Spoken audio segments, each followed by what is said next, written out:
fights a never-ending battle for truth, justice, and the American way.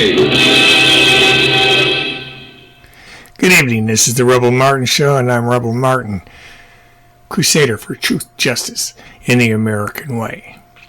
So this woman walks into this restaurant, and she sees her husband sitting with this beautiful brunette. She walks up to him and she asks, "What's going on?" He says, "Well, this is my mistress." She says, "Okay, that's it. I've had enough. I want a divorce."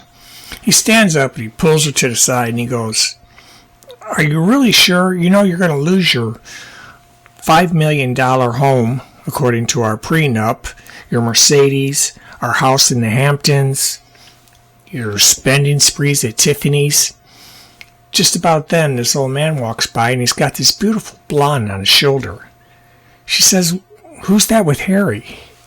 He says, "Well, that's Harry's mistress." She looks at the blonde and she says, "Ours is prettier."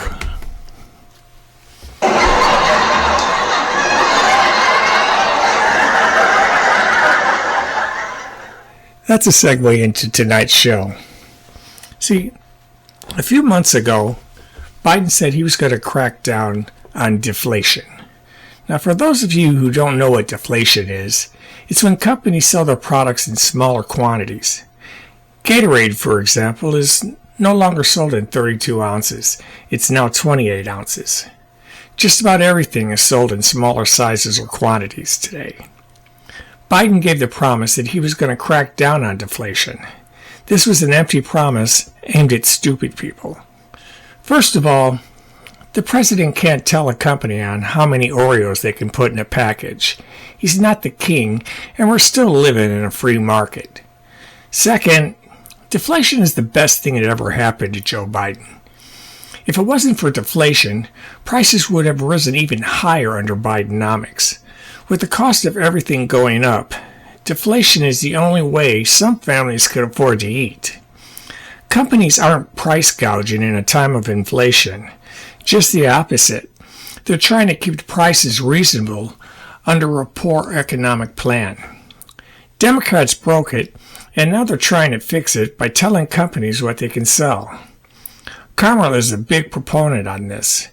If Kamala puts a fix on prices instead of fixing the economy, we'll all be eating government cheese.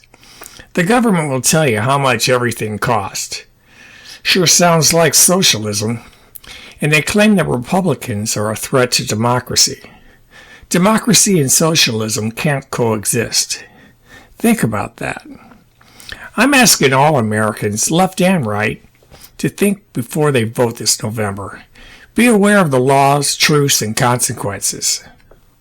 Well, that's my show, and if you agree, please hit the like button or leave a comment below. You can also email me, freedom@rebelmartin.com. I promise I'll read and try to answer each one. I'm Rebel Martin, and let's make America great again. Thanks.